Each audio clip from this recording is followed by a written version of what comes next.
Good afternoon, everybody. Lovely to see you all here. My name is Soph. I'm the head of customer success here at CultureSuite, and I'm here to welcome you to our latest Backstage with CultureSuite.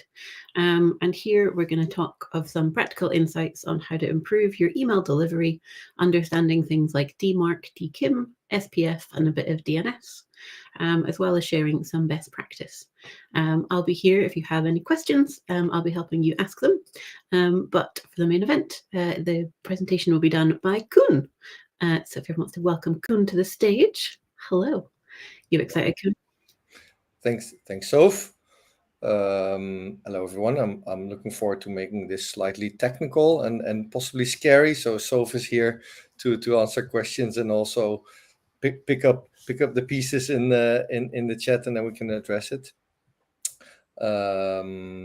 Let's see if I can share my screen here. I didn't do so yet. Oh, it's already there. Here we go. So on email delivery, let's jump straight in. On today's agenda, we're going to talk about general principles, go into some recent developments that are important. One of them is list unsubscribe. That's also causing a little bit of a headache here and there. So we're going to go into the why and what are the next steps. And then there's an acronyms party, because there's a whole bunch of acronyms that are all equally important, and you should know at least of their existence. And we'll finish up with some useful tooling that is easy to use and easy to test. All of this is not really limited to peppered mailings. This also is very much valid for any mailing system you use. So don't worry if you're not on a peppered mailing. This is still an interesting webinar for you as well. Because it's going to be somewhat technical now and then. We've added in the opportunity to ask questions after every main bit. So I'm going to ask for a question, or feel free to, in the meantime, to add them to the chat, and Soph will pick them up. So without further ado, into some general principles to set the stage, what we're talking about, and then to start with something maybe scary, but not anymore after this webinar. A lot is a really important and also your responsibility for a lot of reasons, but the three main ones, I think, are for your visitors' trust, for your brand reputation, and to be compliance GDPR. What I mean by this is that if you're not doing this right, if you're not setting up these principles in the correct way, that means you're not following the GDPR, because by law, you need to do everything that is in your power to handle security and protect your visitors. And of course, that's something that we all want to do also for the visitors' trust. And obviously, if something goes wrong, that's not something you even want to think about. So therefore, this webinar, and we can go through it. And after this, we'll all be good, I hope. First, a difficult concept. Seems very simple. Something is spam or is not spam. Unfortunately, it's not a yes or no kind of thing. Spam or ham. Usually, it's really about a score. And to make it even more complicated, every recipient, and recipient being, for instance, Hotmail or Gmail, or in the Netherlands you have Ziggo, in Belgium you have Proximus, etc. They all handle that differently. They all score differently. And depending on the score, an email can be completely rejected, meaning it won't even come close to your mailbox or a mailbox. It can be quarantined, i.e. set to spam, or, and that's what we're all aiming for, it can be sent to your inbox. So whether something is spam or not is not per se a simple thing, and it's also not always the same for all recipients. It's very much that scoring system. We'll go into that later in this webinar. Another really important distinction to make is bulk emails versus normal emails. And normal between quotes, because a normal email is, for instance, if you just send an email and you copy some people in, that's a normal email. If the website sends an email with a login link, that's also a normal email. It's a one email sending to one person. That's not a bulk email. even though it could be sent to many people at the same time, but it will be an individual action and individual addressed email. Bulk email is if you're sending a large amount of similar emails to group, for instance, a newsletter or a pre-service mailing or an after-service mailing, that will be considered bulk email. This is important because there's different things you need to take care of if you're sending bulk email versus normal email. We'll come to that later as well. So a general principle, first, of course, you don't want your mailing to be considered spam. You want it to land in the inbox. But the second bit is also, preferably, you want to be in inboxes fast. You have to consider if you're sending out to, for example, 50,000 or 100,000 recipients, it does take a while for everybody to see the email, and that depends on a lot of factors. This is quite challenging, and there's a combination of things that are important to consider here. So first of all, obviously, you have the system that is generating the email. These will be, on a technical level, individual emails, because it will probably say, hello, Soph, or hello, Sky, etc. on the top, and the unsubscribe link will be an individual link to unsubscribe someone. So in that sense, it's a personal email and it's generated. So that means if you're sending out to 100,000 people, there have to be 100,000 emails generated and then sent. That sounds like the slow part, but in reality, that's actually not the slowest part. That happens quite fast. In a matter of minutes, hundreds of thousands of emails can be generated like that. The slow part is really the delivery itself, because from there it will go to, on a very technical level, the actual mail servers that set up the connection with the recipient mail server, doing a handshake, sending the mail, and disconnecting onto the next. You can imagine that, for instance, a large email of 100,000 may send to tens of thousands of people with a Gmail address. So there will be made tens of thousands of connections to Gmail to send individual mails. And that process will take the most time because of several reasons. Not only because there's quite a lot that needs to happen there, but also of some other principles. I'll come back to that later as well. But the main thing is throttling, a really annoying principle that a lot of recipients use. So, for example, we've encountered some issues in the recent past with, I think it was Ziggo, that started to throttle emails. Meaning, if we send 5,000 or 8,000 emails at the same time to Ziggo, Ziggo will say after maybe already 200 or 300, well, slow down now, please. You're sending me a lot of email. I need to take a breath. Come back later. Which is super annoying, of course, if you want to send 100,000 of emails. So that is actually the part that is most challenging in getting speed to the inbox. Hold on. Is there already, maybe this is quite fast and maybe not too complicated. Is there a question already there, or shall we proceed to more recent developments? No, I think we can crack on. All right, awesome. Recent developments. And this is specific to this first part is specific to Pepper. The next part is more specific on a general level. So as you may know or already forgot, because for some of you it's been a couple of months ago, we have moved everything to a new hosting environment hosted by a Dutch provider called Exonet. That causes a couple of, unfortunately, normal problems. So first of all, because it's a new environment and we're sending out emails from different venues to different recipients, we have to consider reputation. So as a person, probably also a mail server has to build up reputation. In the beginning, the reputation is wonky at best. So the littlest thing could happen and it will throw off your reputation. You have to build up that reputation for the recipients to trust you and allow you to do more. So that is for that throttling bit. It's about blacklists. It's about how harsh are they if you make a mistake.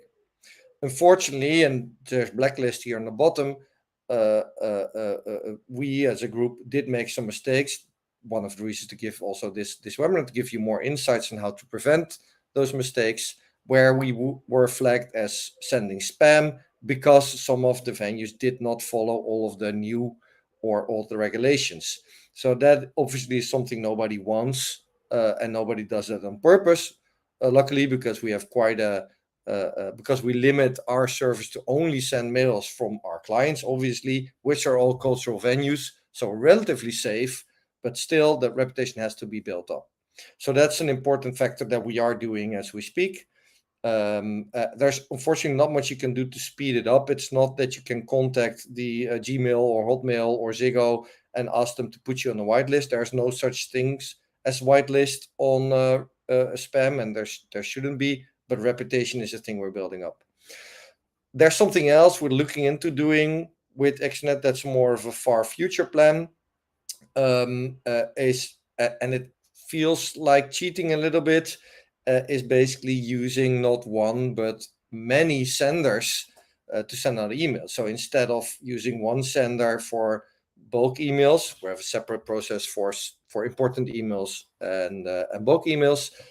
You could fake in a way to use many senders. So if there's a limit, for instance, for the earlier named example of Ziggo saying, well, send me no more than 250 emails at the same time. If we just go to a next server and then send another 250, we could, by faking that way, increase the number of emails sent and therefore also drastically increase the speed of delivery of emails. So those are important things that you can try over time. Obviously, it's all investment, it needs to test it, etc., but it is something that we think is interesting because we do understand and see there's a lot of need to sometimes deliver an email, even though it's a bulk email, as fast as possible. It will never be a matter of seconds for a full mailing list to send out, but certainly we want to try to, even for very large mailings, to get really nice, quick results, not only by increasing reputation, but also by figuring out other solutions to go around the throttling bit. Blacklist, unfortunately, we haven't seen that for a while now. I guess our reputation is building up already. And also we put a lot of effort in helping all of our users, especially the ones that manage the DNS themselves, to get everything up to par. We'll come back to that later. There's actually another recent development that's quite important and a big influence in delivery, and that's in itself a very positive development. Google and Yahoo decided earlier this year, so that's literally only a couple of months ago, to increase or decrease the number of spam sent. And they did that by sending out, and we'll share this presentation afterwards, so don't worry, you don't have to type the URL that were posted here. You can read them at your convenience at a later time. But they together jointly updated sender requirements. So basically, what do you need to do for Google and Yahoo to receive emails, bulk emails you're sending?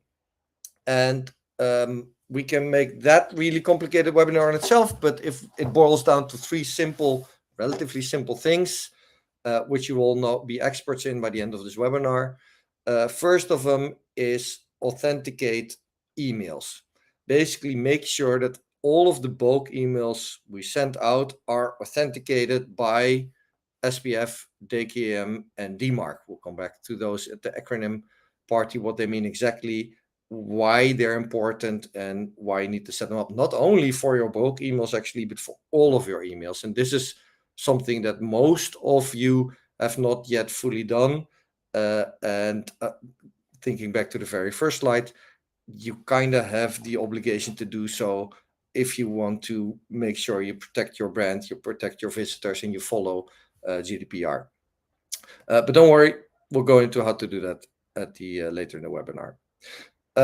So that's first, make sure all emails are authenticated.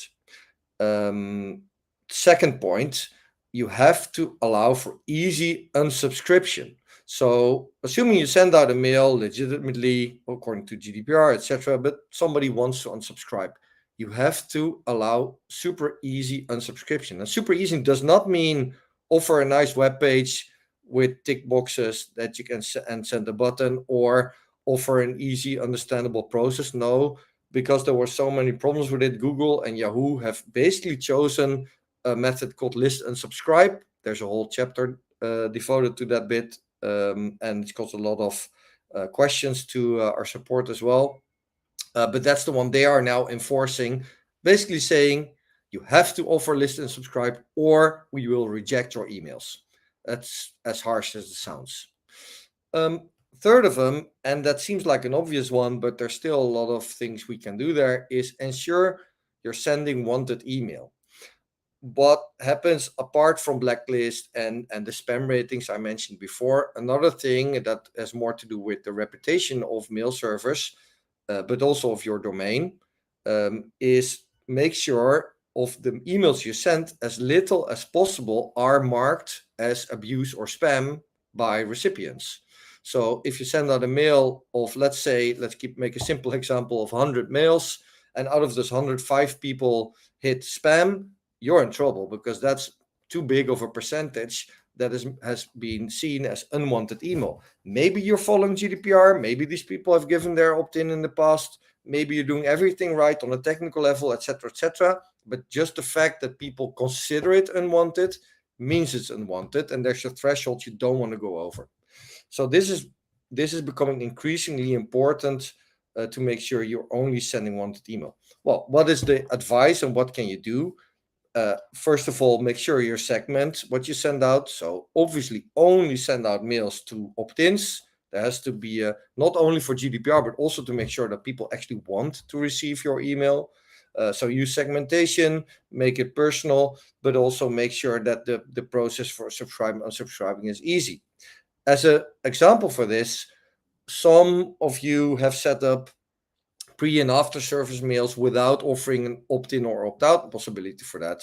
That kind of forces users to opt out fully of all of your emails, which is unwanted, or to hit spam more often because there's no way for them to unsubscribe, and some of them don't want to get that email. So we strongly advise to not per se offer the opt-in. You don't need to do that because GDPR covers that you're allowed to send a mail, but make sure that you do offer an easy way out.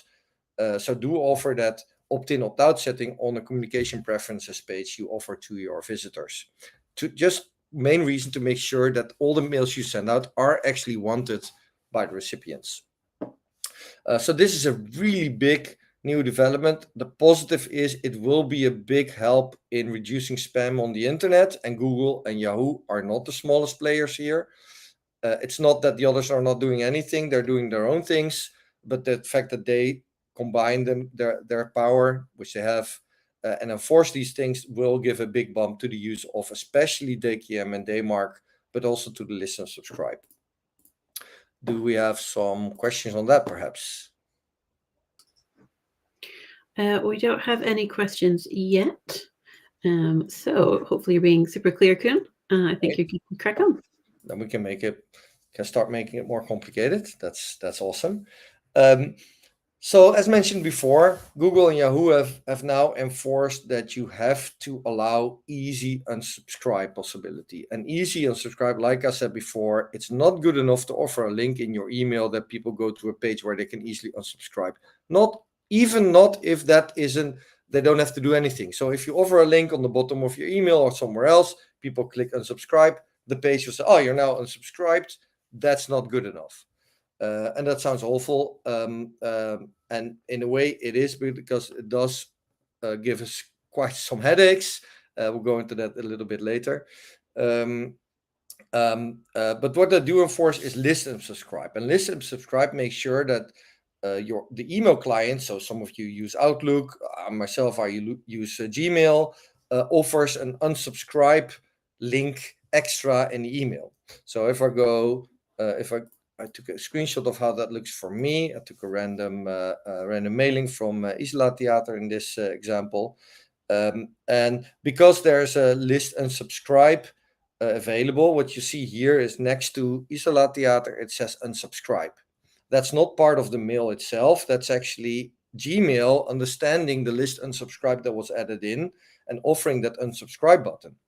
That unsubscribe button, if you click it, you see there what the pop-up looks like. It will give you a pop-up in your email client. So again, this is not on the email environment, but on your email client, asking to unsubscribe. So that's number one, a very easy unsubscribe. There's no page, you don't have to go anywhere. You click unsubscribe, you're done. You don't even exit your email program for unsubscribing. So indeed, it is the easiest way possible. The second thing this does in Gmail, and it's a little bit different per email system, but in specifically Gmail, the tool I'll use, if I ignore that unsubscribe and I just feel annoyed by an email, which I have to admit sometimes I do, I just hit spam to get it out of my inbox, because that's a fast way to get rid of it, and maybe I'm just in a bad mood. The cool thing of list and subscribe in the case of Gmail, but also other email clients, is that Google will understand that actually you're considered spam, but there's a list and subscribe. So the pop-up that I've screenshotted and you see on the right will then come forward and ask, well, do you indeed want to report this email as spam, as abuse is the more technical term, or do you in fact want to unsubscribe? And this is only possible because that list and subscribe is included on a technical level in that email. And that's great, because this will prevent abuse reports or that spam rating I was talking about earlier. So if you want to prevent hitting the threshold where you're sending too many unwanted emails, this will prevent it actually, because like myself, most people will be a bit calmed down after hitting the spam and asking to unsubscribe. Think, oh, okay, maybe I'm not that angry. I'll just unsubscribe, because it's only one click of a button. So obviously, because this is now enforced, basically the method of choice by Google and Yahoo. There were other methods, but they've chosen this method to enforce. We have also built it into the Peppered mailings, and with any other mailing tool, I expect either they have it already or they will add it in the near future. I think it is actually a positive development for reducing spam. It is positive for the visitors, the recipients, because it is easy, but there are some issues. So the issues are, in fact, that list and subscribe sounds easy in a way it is, but it's actually not one, but two different methods. On the technical level, they're called HTTP and Mail-to. What it basically does is some mail clients do not support the HTTP method, and then you need to fall back Mail-to method.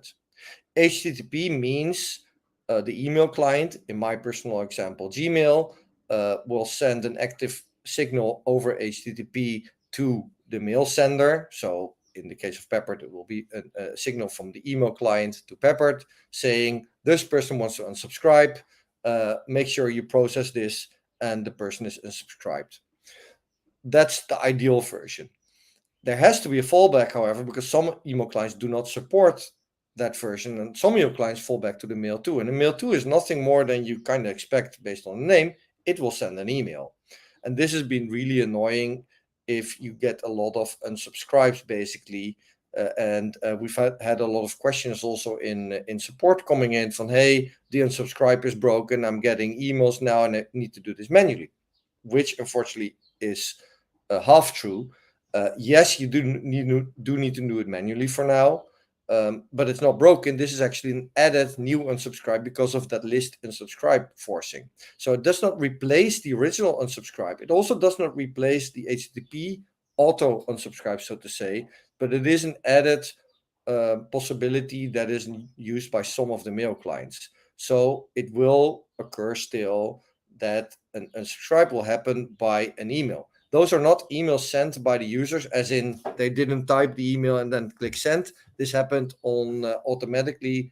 So that's why the emails are also not super friendly. Basically, the word unsubscribe you're getting as a reply to a mail you sent. So far, so good. We are looking into a new development that we hope to launch in a few months, where we can also automatically handle also the manual unsubscribe. So we are already now, I think, I don't know what release exactly, but we are first we added the list and subscribe. Then we added a automatic processing of that HTTP version of unsubscribe, and we hope in the future, near future actually, to also help you out that it will automatically process manual unsubscribes, making it in fact no longer manual, even though it's an old-fashioned Mail-to system. This is actually a very similar methodology then the bounce checker. So any mail sent, there will also be a bounce checker hidden that will also automatically process. You don't need to do this manually already. This all happens automatically. We want to do a similar thing with mail too. Sounds good. However, there is another issue now, because what do we need to unsubscribe for exactly? Say you're using a very complicated query from the query builder. Do we unsubscribe from that query? Do we unsubscribe from the opt-in that was chosen? Do we unsubscribe from a mailing list if that was added in the query? That's kind of an issue. We are still discussing that. We feel that it should be an opt-in. That makes most sense. You have subscribed to an opt-in and you have to unsubscribe an opt-in. However, the query builder for mailings also allows you to send mails without an opt-in, and that faces with another problem. What if you send out a mail to a query without using an opt-in? By GDPR, that's not something that should happen, but maybe you have a different opt-in in a different system and you somehow use that. The problem is, where do we unsubscribe you from? Basically, the only choice will be to unsubscribe you from all the opt-ins, but then still, if you send another mailing with ignoring the opt-ins, this kind of places in a problem, because if then, for instance, a Google sees that somebody's hitting spam on the similar email a lot of times, that's not good. So that's quite of a challenging problem we're trying to solve. Basically the question, okay, somebody unsubscribes from a query, what have they unsubscribed to, and how do we make sure that in the future they're not getting an email they do not want, but still get the emails they do want? So that's not as easy as it sounds. And of course, the challenge, I mentioned that already, is that the support of listen subscribe is different for different mailing tools. So that's something also to keep in mind. So the listen subscribe in itself, a really good addition to mails and mailings and the internet for that matter. It does cause issues on the short term for now. Namely, we get these manual unsubscribes that are really annoying to have to process. Hopefully we'll automate that in the future. But then still the challenge of what do we unsubscribe for? Therefore, I guess the only real advice would be always use an opt-in and always make sure you have your opt-ins up to date. And we can help, obviously, if you have questions how to set that up. That is why we have Soph's team ready for you. Is there questions on the list and subscribe then, perhaps? Or is that also still clear? It seems to still be clear. I guess it's sort of a good time maybe though to just remind everybody, or let everybody know, perhaps this is new information, that we'll soon be starting our kind of roadmap roundtable conversations. So looking at things like how we can approach these kind of opt-outs, and having those kind of conversations is something we'll be inviting everybody to pretty soon. So just make sure everyone's aware. If they want to join the conversation, drop me an email. Great.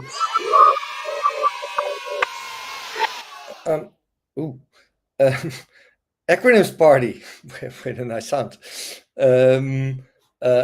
So if you didn't think it was technical yet, then I have good news, because we're going to make it a little bit more technical. And these are, again, the things you don't really need to have a deep understanding of, but I feel you at least have to have heard of the terms and know who to ask and know what to do in the next steps. So to start off, all of these acronyms have something to do with something you may have heard, is DNS. Most of these acronyms stand for something, in this case, domain name system, but that's, if we're honest, not really important. Most people don't even have to look up what it stands for. It's more important that you know what it does. And DNS is really important for the internet. It's basically the phone book of the internet. So it helps translate humanly readable things into computer language. You must have heard of IP addresses, of course. As you know, the internet is computers talking to each other using IP addresses. But as humans, we prefer to type in, for example, CultureSuite.co instead of remembering what IP address to type in. Also, maybe there's multiple IP addresses with IPv6, etc., etc. Something for a different webinar. The phone book of the internet, the DNS, what it does, it basically translates what you type in to an IP address. Really important. So you type in culturesuite.co, it will look it up and give you an answer. I'll show you an example of that in the next slide. So these phone books of the internet are actually called name servers. And name servers is something that are connected to every single domain. So again, the example culturesuite.co has its own, has to be somewhere, its phone book has to be somewhere on name servers. And those name servers need to be available, obviously, and need to be managed. We really prefer to do that for you because it prevents a lot of mistakes and problems in areas we've just described. Some of our customers prefer to do it themselves. Of course, that's completely fine.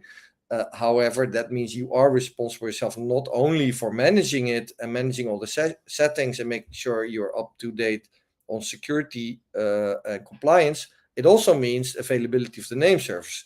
Sometimes we do see that there's some issues that a website seems to be down, but then it's not the website down, but the name servers are down, i.e. the phone book. So if you don't have a phone book, then you don't know where to go, and then it feels as a visitor your website is down.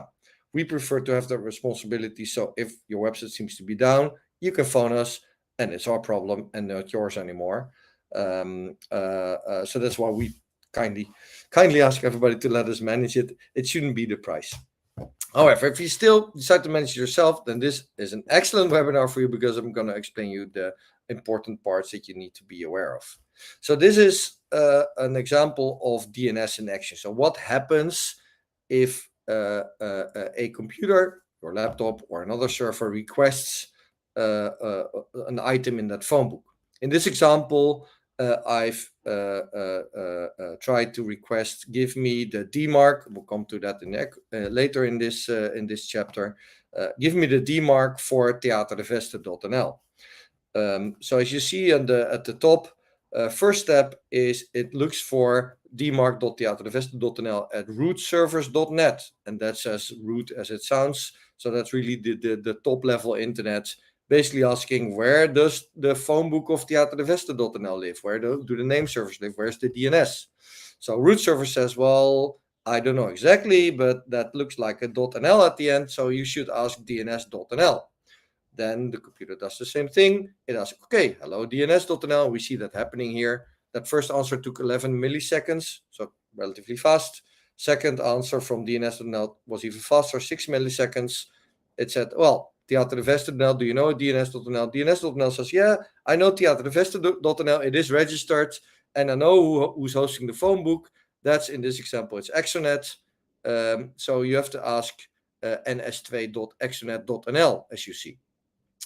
Then thirdly, and then we're already done. Sometimes this can be a process of 10 or 20. This was a really fast one. You see that Exonet took another 13 seconds to give the actual answer. And Exonet answers then, well, I found a TXT record for you on dmarc.theaterdeveste.nl. The TTL time to live, forget about that, is 86,400 seconds. So if you are quick at math, you have already in your head calculated that's 24 hours. And the answer is V is DMARC1, P is quarantine, basically instructing, we'll come back to that, basically instructing if you get an email that says it's from theaterdeveste.nl, but it does not have SPF or DKIM in place, then consider it to be spam. Do not reject it because we're not completely sure, but do consider it spam. So that's already halfway to the good part here. So this is the core concept of DNS. Important to get a website import, but also in this webinar, really important to get the specific settings you are responsible for to have, not only for your bulk emails, but for all of your mailings and all of your mailing tool. Maybe some of you are wondering, well, what do you mean all of my mailings? Well, consider that a typical organization uses at least 3 or 4 different mail providers. Probably one for normal office email like Office 365 or, in our example, Google. Then maybe something for bookkeeping to send out invoices or proposals. then probably some system for bulk emails. Maybe another system is your website sending out a reply to forms or login or whatever. We see a lot of printer scanners, for example, that use domains. So you can have a number of systems that are, in fact, your mailing systems, and you should set up DMARC SPF DKIM for all of them. So let's jump into those. To start with SPF, that stands for Sender Policy Framework. It looks a little bit like the example you see on the screen here now. And it looks complicated, but it's actually really straightforward. Basically what it is, it's a whitelist, a list of who are authorized to send an email on your behalf. So say you're, this is not a real example, I just thrown together some bits. Say you're, for example, theaterdeveste.nl. In the theaterdeveste.nl DNS, there is an SPF record, and in my fake example, the SPF record says, well, there's a bunch of IP addresses, 10.0.0.1/24, meaning a range of IP addresses are allowed to send email on my behalf. Also Outlook, meaning Office 365 is allowed to send email on my behalf. Also ASV.net, which is the Amazon cloud, is allowed. And also Pepper.net is allowed. And also Mailjet.com is allowed. So again, this is a list of who is all allowed to send emails on your behalf. You can imagine that this helps a lot, but it's definitely not enough, because I'm basically allowing all of Microsoft, all of Amazon Cloud, all of Pepper, and all of Mailjet to send emails on my behalf. That's quite a big number of computers that you allow to send emails on your behalf. So that's why we need the other increments in the following slides. There's two important things that go wrong often, or let me put it a little bit friendlier, should be improved. In this example, I've used -all. We see a lot of tilde-all, or even worse, question mark-all or +all. What that means is basically, how serious should we take this SPF record? If you end with -all, so in this example, you say, well, this is my SPF record. I stand confident that this is the list that is allowed. If somebody is sending you email that's not on this list, that's not okay. Do not trust it. If you use the tilde, you're basically saying, this is my SPF record. I'm quite confident this is the full list of everybody allowed, but maybe I forgot someone to add here. So if someone is sending you an email on my behalf from a different location, that is probably not okay, but maybe it is. And then the worst ones, I didn't even mention them here, the plus and the question mark basically say, I do not know what I'm doing. I've put some things on this list, but if it's not on this list, that doesn't mean anything. So what I said in the beginning, you have a responsibility as an organization, and also important for your brand, to protect who can send email on your behalf. So you need to make sure your SPF record is up to date and includes everything that you use to send out mails, and it should end with -all. Then comes a different problem, what we also see a lot in practice, and at the end I'll show you tooling how to test for that, is too many lookups. If you add too many things, you have an invalid SPF record. There's a maximum of 10 includes. We see here 1, 2, 3, 4 includes. So we seem to be safe, but be warned, an include can have an include on itself. So one of these includes could have two other includes, and these are then in fact 1, 2, 3, 4, 5, 6 includes already. Still sounds like a lot, but we do encounter regularly that we see SPF record with 11 or 12 or even 13 lookups, and that's a problem because then it's invalid. On to the next, DKIM. DKIM is a nice addition to SPF because it limits heavily the fake emails, or it increases trust for your visitors, for the recipients. DKIM is basically, on the technical level, a hidden signature in your email. And because the signature consists of two parts, one part is in your phone book, in your DNS, one part is hidden in the email. As a recipient, you can be quite confident that the email is indeed originating from the place that it says it's come from. So that prevents me to be able to send out an email faking to come from Microsoft, where it maybe it's coming from some illegal server somewhere. Because of the DKIM signature that I add on the Microsoft part and is also on my DNS, I can be quite sure that this in fact is indeed coming from that location. The other advantage of a DKIM record is that it's set up not on a level of Microsoft as a whole, but it's set up on the level of your separate Office 365 instance, so that another user of 365 cannot fake sending email on your behalf, which they would be able to do if we would just follow SPF. But adding DKIM, you can be quite sure as a recipient that this email in fact comes from the place it's been sent off. So it's basically an important way of signing emails. The most common issue with this here is that it's set up not for all of your mail systems. So like I said before, you could have maybe even 8 or 7 mail systems. You have to set this up for all of those mail systems to be fully compliant and to make sure that you have that signature everywhere. It's an important thing. DKIM in itself is also not good enough, as is SPF, because you can simply send an email without that signature, and then that will work perfectly fine. You can send it with a signature from an illegal location, so SPF protects that. So the combination of SPF and DKIM is already a nice step up, but we need the finishing touch. We need the DMARC. So another nice acronym: Domain-Based Message Authentication Reporting and Conformance. I had to look it up myself as well. DMARC is an important one because DMARC basically says how to process emails on your behalf that fail SPF or DKIM. So in other words, DMARC allows you to enforce that all emails on your behalf have to come from places that you allow to send emails on your behalf and have to have a signature that you have allowed to send. So by using DMARC, you're kind of combining SPF and DKIM, and you're also enforcing that any mail sent out has to have those things. And that's really important, because if you have DMARC set up and SPF and DKIM, that means that a recipient of an email on your behalf can be quite sure that this in fact really an email by you, preventing phishing and all other kind of nasty things. DMARC is something that a lot of venues did not have set up until recently, so that we've been chasing everybody that hasn't. The first step of Google and Yahoo was really to have just make sure you have a DMARC. Again, like the example in SPF, there's 3 levels of DMARC that you could have.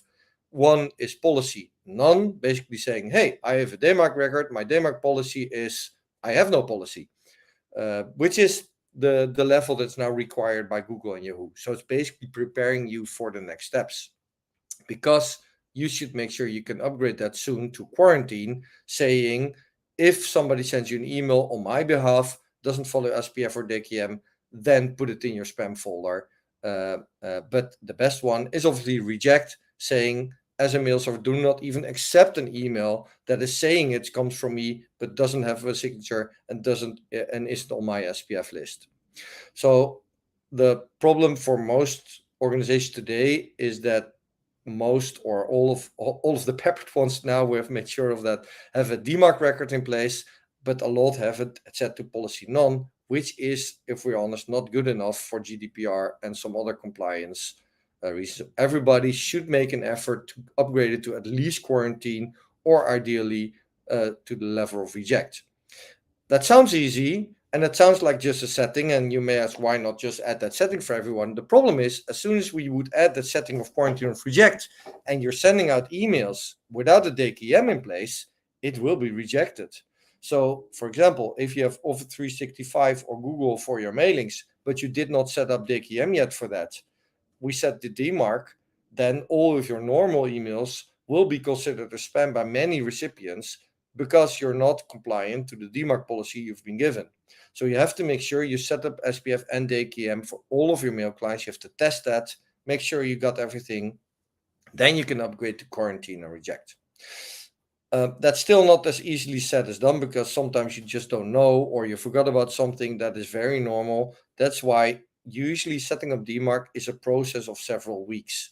First, you would add not per se the policy of quarantine or reject, but you would start with the policy of none, but you would add, and you can see that in the example there also as an email address hidden, you would ask recipients to send you a report of any emails that they have received on your behalf that did not comply with the DMARC, with the DKIM or the SPF. That's really helpful because with these reports you can see, oh, I forgot about my support system that I also have that also sends. That's silly of me. You can make sure you set up DKIM and SPF and test it for another few weeks. As soon as you're confident that all of the emails that have everything set up, then you can upgrade to quarantine, keep an eye on it, etc. You will find, and this is quite alarming, that for almost all domains, there is actually already a lot of emails sent out on your behalf that are definitely from places that should not be sending mails on your behalf. Luckily, the large recipients like Google and Microsoft are able to filter those out, but they don't filter out everything always. This is why you are responsible to make sure you have this set up right. Again, it's not very easy to do. It does require help of your IT department because they need to be aware of all of your mailing systems. Obviously, we'll take care as Peppered of DKIM and SPF, and we've already done that for all of our users, and we test it regularly. But we cannot do that for your other mail systems, so that's why you do need to inform your IT department of this. As soon as you're confident and we have managed your DNS, we'll help you with the settings themselves, but the process needs to be done by IT. Last one in the acronyms party, before we go to the next and final bit of tooling, is DNSSEC. You can forget about what this means exactly. The thing that is important is you want DNSSEC, basically a combination of security extensions that you should be using for, and it's something that's part of, again, that phonebook.dns thing. So again, something that we'll take care of for you. If you host your own DNS, your own phonebook, you need to make sure that your provider also offers you DNSSEC. We still see some that do not offer it, or we sometimes see that you need to request to enable it first. So if you host your own DNS, contact your DNS provider and ask them to enable DNSSEC or to confirm that it have it enabled already. So that's the big acronyms bit. I think I can jump into tooling, and again, if there's questions, we can handle those at the end.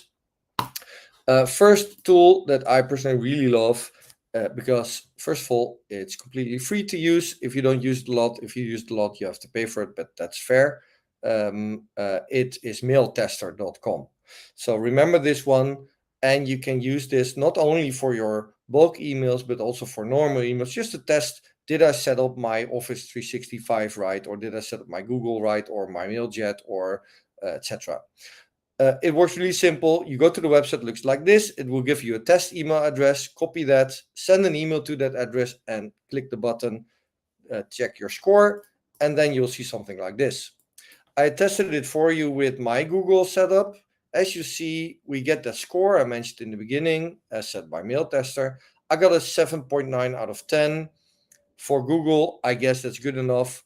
For instance, as Peppered Mailing, we try to aim at least to be above the 9, or actually we prefer to get to the 10 out of 10. Why it's not so strange that Google doesn't get the 7.9 is that if you see, maybe Google is on the blacklist there. And that's, for Google, unfortunately, quite normal. You can imagine how big that is. There will be regular intervals that they're on the blacklist, off the blacklist, etc. So they get some big points of deduction there for not being on the blacklist. But there's also some errors apparently in my message, and some other improvements. So you can click open all these chapters. It will give you advice on what to improve. It will, for instance, also tell you if you didn't set up the AKM or didn't set up SPF or is not following the guidelines. That will look like this, and it will give you relatively human readable advice on what's wrong with your email. In this case, I also got a point deduction because you should write more text in your email. I sent a test email. There was only a couple of words in it. That's something that the spam rating said, it may be okay, but it's kind of suspicious that there's not a lot of words in this email. So that's a score for your spam rating in this example. So simply adding more words would have solved this. This is really useful to use now and then for a mailing you're sending out. You can send a test mailing also to Pepper, to MailTester, or any other testing tool to make sure you have everything set up right. Another one, a little bit more advanced, especially for those that manage their own DNS. It's called MX Toolbox, and it offers you basically a lot of different, very useful tools. I've made a screenshot here of how you can test for your SPF. And to put it really simple, you want your SPF at least to be green, as it shows here on the top, and all green checkbox on the bottom. If, for instance, the earlier example, you have too many includes, too many lookups, it will give a red one and say, hey, your SPF header is not valid, and then you have to do something about it. It's also quite useful to see what is currently in my SPF record and what maybe should I remove because I'm not using it anymore. What should I add? Similarly, it also offers testing for DKIM, where SPF is one record. DKIM is a record per mail supplier. So in this example, I've tested for DKIM CultureSuite. Again, you want to see green. I see green, means the DKIM is there and it's a valid record. So that sounds really good. Finally, the day mark. Again, you want to see green. This is a really simple example because it only says quarantine. There's a lot more settings, but it's really nice to test and it gives you the somewhat humanly way of looking at these records. If you have some money to spare, there's also a paid account of MX Toolbox that offers you a delivery center. Also helps you really well with setting up your day mark, guiding you through that process, helping you seeing what you use for your domain, so you don't have to look at that manually. I'll definitely advise to take a look at that. You can just use it for a month or two and then quit the subscription again. But even if you only want to use the free tools, definitely something to put in your favorites. Last, if we're talking about email, is do add also to your favorites email on Acid. That's something we use internally to test if an email looks right in all different browsers, because there's so many different email clients and it's impossible to humanly test that. We have email on Acid, and then we can send out a test mail to see what a template looks like, basically on all different combinations of all different systems. No screenshots here, but just wanted to include it because it's such a nice tool, and also I like the name. We have only a couple of minutes. I've tried to be as fast as possible, especially with the acronyms, but maybe is there some final questions or final words of Soph maybe? I guess from me, whilst we wait and see if any more questions come in, it's just good to remind everybody that if we do manage your DNS, reach out to us on the support portal.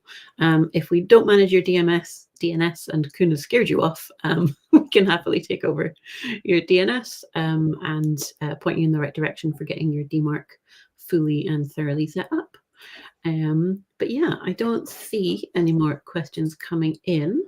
But I do want to remind everybody that we will have this recording available afterwards in Culture Hub, our community platform. So you can look through it afterwards and get in touch if you have any more questions. Cool. With that, we'll bid you all a good afternoon and hopefully see you very soon.